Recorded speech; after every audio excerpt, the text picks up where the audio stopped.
Welcome to channel kami dari kelompok 5 dari ruang B302 mata kuliah statistik. Yang terhormat, dosen pemandu Ibu Rona Tumiar Mauli Karolin, SEMM.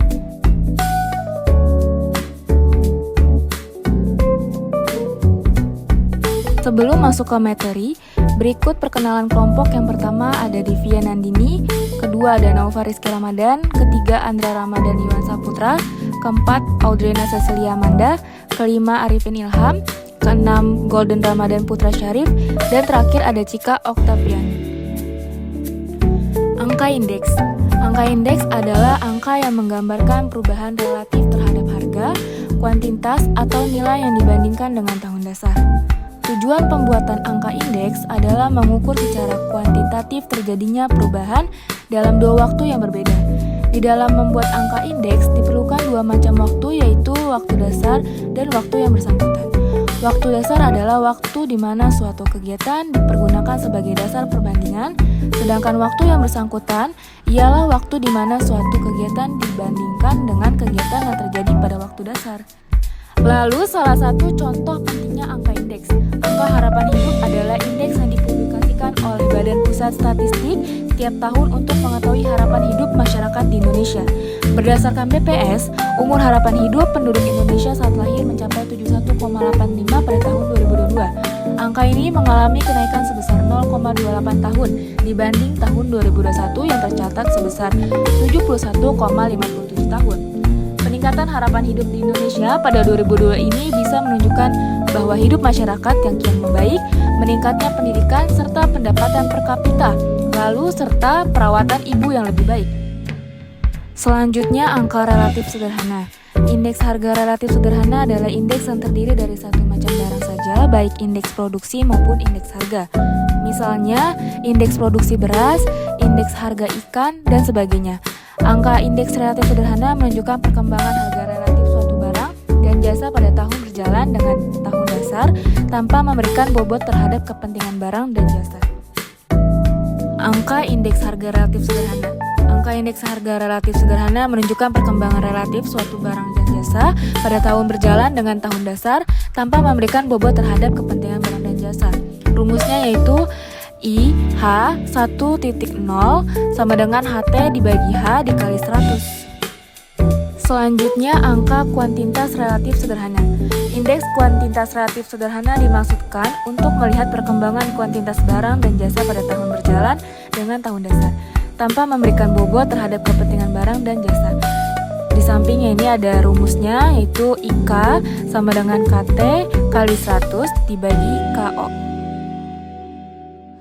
Lalu ada angka indeks relatif sederhana.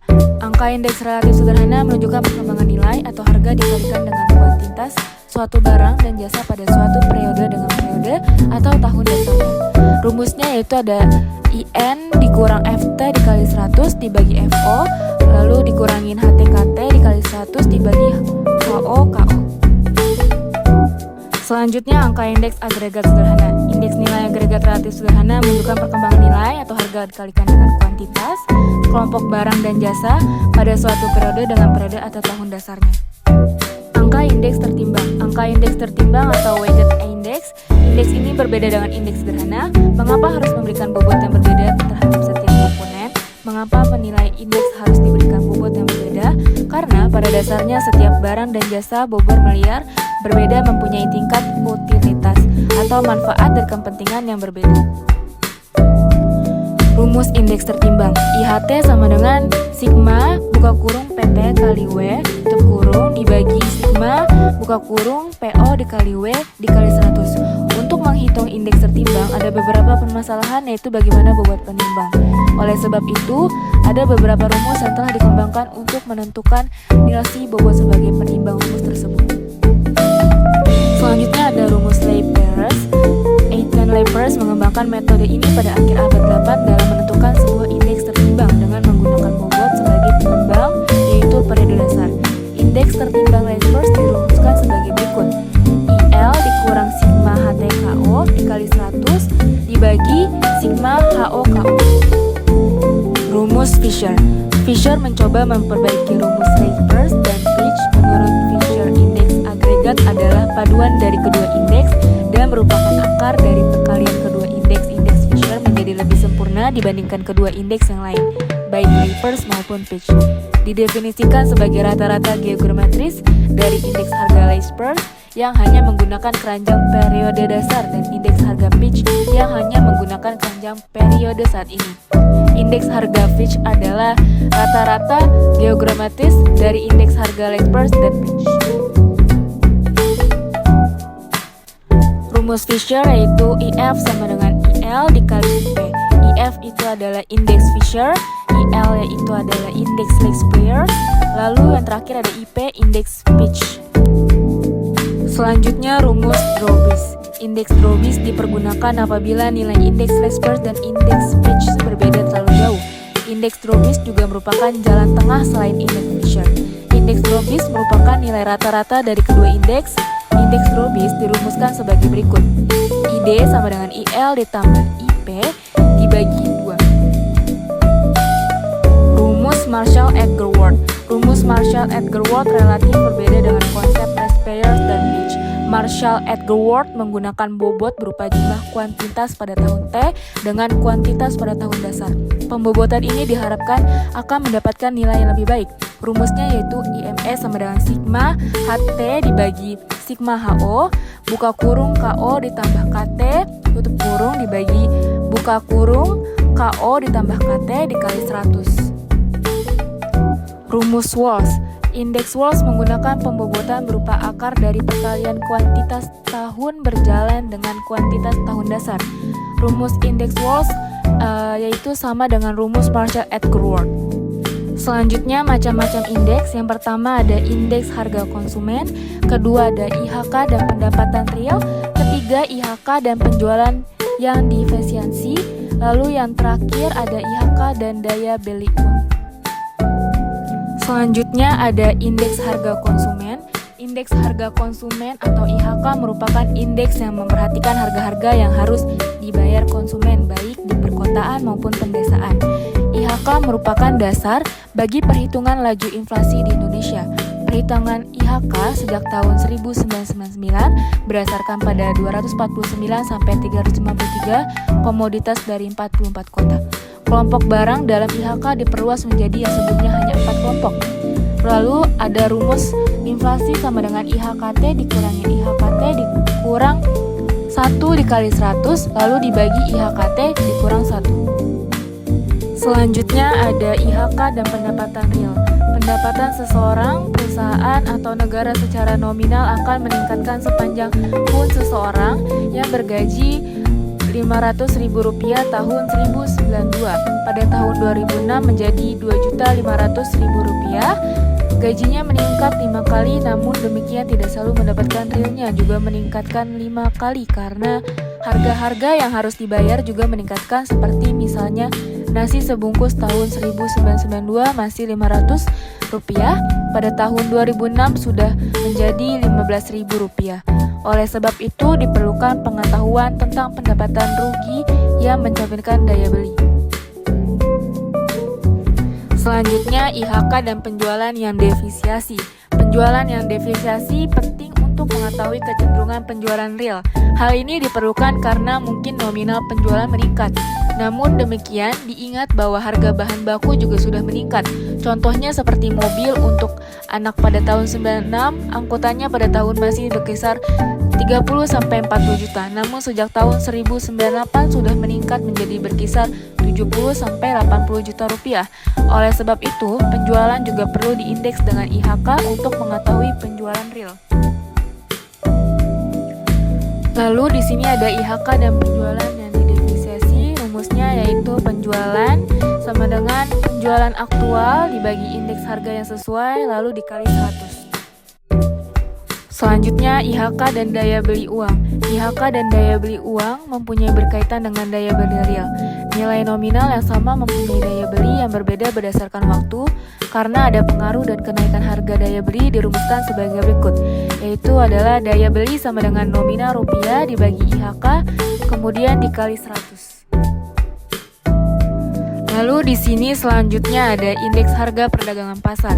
Indeks harga perdagangan pasar merupakan indikator yang digunakan untuk melihat Indonesia perekonomian suatu negara. yang pada hakikatnya menyangkut komoditas yang diperjualbelikan di suatu negara pada tingkat perdagangan besar atau grosir. IPHB di Indonesia mencakup 5 sektor, yaitu pertanian sekitar 37 komoditas, pertambangan dan pengandalian yaitu 7 komoditas, lalu ada industri 176 komoditas, dan ekspor 46 dan berkomoditas, serta impor 48 komoditas. Produktivitas merupakan rasio antara output atau produksi dengan input. Produksi input bisa mencerminkan jenisnya seperti produktivitas tenaga kerja, produksi modal, dan produktivitas mesin. Namun demikian, pada saat teknologi sumbangan input sudah tidak dapat dipisahkan, maka sebutan produktivitas diarahkan pada produktivitas total. Indeks produktivitas diproduksikan sebagai berikut. Indeks produktivitas sama dengan produktivitas periode T dibagi produktivitas periode O dikali 100. Lalu di sini ada contoh soal nomor 1, berikut data pendapatan per kapita dan kurs nilai tengah BI untuk dolar AS. Hitunglah angka indeks relatif sederhananya dan kecenderungan dari indeks relatifnya dengan menggunakan tahun dasar 2007. Di sini ada tahun 2007, pendapatan atau kapitanya yaitu 17,105, kurs nilai tengahnya yaitu 9,136. Lalu ada tahun 2008, pendapatan atau per kapitanya yaitu 21,126, lalu kurs nilai tengahnya ada 9,680. Kemudian tahun 2009, pendapatannya yaitu 23,606, kurs nilai tengahnya yaitu 10,398. Lalu ada tahun 2010, pendapatannya 26,786, kurs nilai tengahnya yaitu 9085. Lalu ada 2011, pendapatannya 30,446, kemudian kurs nilai tengahnya 8,779. Dan yang terakhir tahun 2012, pendapatannya yaitu 33,386, kurs nilai tengahnya 9,380.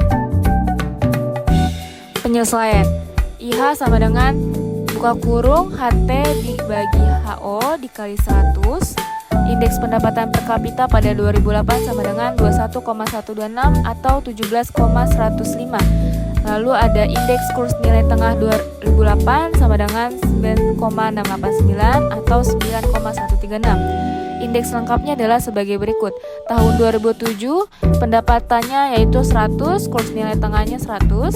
Lalu pada tahun 2008 pendapatannya 124, kurs nilai tengahnya 106.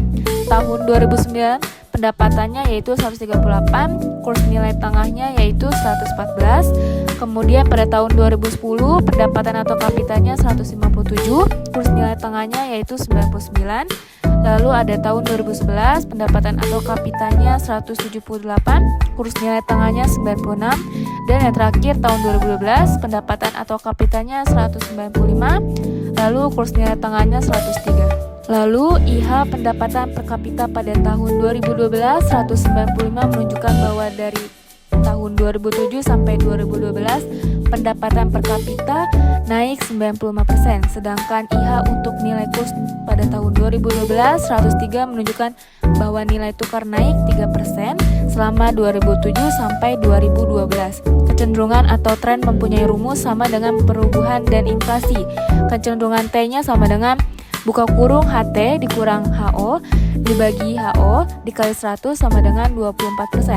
Kecenderungan nilai tukar pada tahun 2008 sama dengan buka kurung 106 dikurang 100 tutup kurung dibagi 100 lalu dikali 100 sama dengan 5.